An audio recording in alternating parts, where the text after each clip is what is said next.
Palm Bay's growth rulebook has gaps. The 2024 rewrite made one worse. From the Palm Bayer.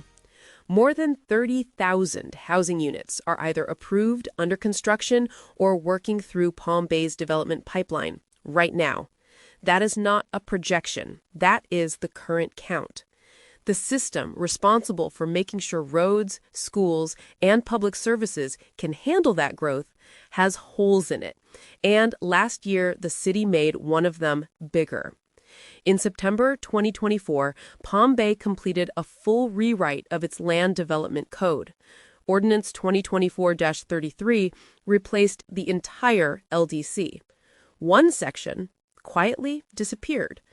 The proportionate fair share program was repealed. Nothing replaced it. That program had a simple job. If a development generated more traffic than surrounding roads could handle, the developer paid a calculated share of the fix. The formula was based on actual impact. It was not optional. What replaced it is discretionary. Development agreements can include infrastructure mitigation, but only if the city chooses to negotiate one. No formula, no trigger, no requirement. Lee County still has its proportionate fair share program on the books. Orange County requires a full adequate public facilities agreement before the first building permit issues. Palm Bay had something comparable. The 2024 rewrite took it out. The pipeline numbers make the gap harder to ignore. About 9,264 residential units are approved or under construction. Another 21,133 are in the review pipeline. Each goes through concurrency review individually at the moment it applies. The system does not account for approved projects not yet built. Each review is a snapshot. St. Johns County publishes an interactive map of all active development applications. Palm Bay has nothing comparable. The pressure on schools tells the same story from a different angle. Brevard County measures school concurrency using attendance zones called concurrency service areas, or CSAs. A development can pass if adjacent CSAs have available capacity, even when the local school is already full. A developer can build hundreds of homes in South Palm Bay and pass because seats exist in an adjacent CSA. That is not a hypothetical. Brevard Public Schools projects West Side Elementary at 118% of fish permanent capacity by 2026 through 2027. Sunrise Elementary at 117%. Bayside High at 103%. When every school in a growth corridor hits capacity at once, there may be no adjacent zone with room left. Hillsborough County fixed this. Its school concurrency ordinance prohibits using an adjacent CSA if that zone is already at 95% of fish capacity. Portable classrooms do not count. Capacity certification is required before a building permit issues. Palm Bay's code includes none of those provisions. Other cities have built tools Palm Bay does not have. Pasco County ties mobility fees to geography.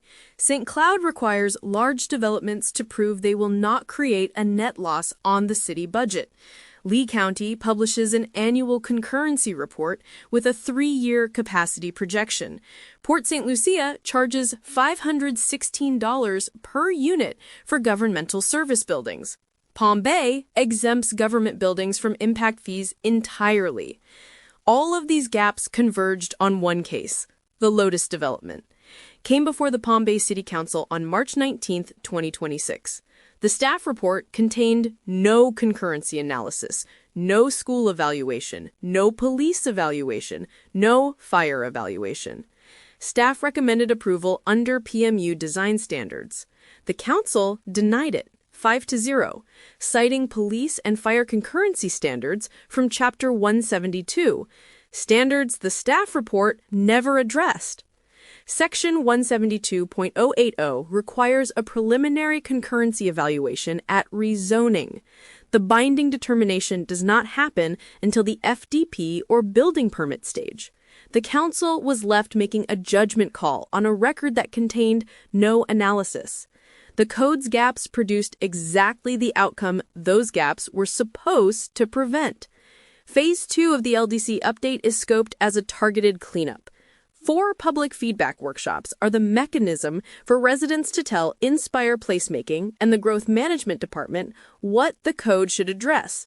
Workshop 3 covers community development. Growth Management Director Althea Jefferson and Assistant Director Deborah Flynn are the staff leads. They acknowledged receipt of written input submitted before Workshop 2. The LDC does not get rewritten every year. Ordinance 2024-33 was the first full rewrite in a generation. Phase 2 is the window to add what was missed and restore what was removed. The city had a proportionate fair share program for years. It knows how to write that kind of provision. It has done it before. Workshop 3 is April 8, 2026 at 4 p.m. at City Hall. It is free and open to the public. Written comments can also be submitted to the Growth Management Department by email. Read the full article and source documents at thepalmbear.com. This is The Palm Bear.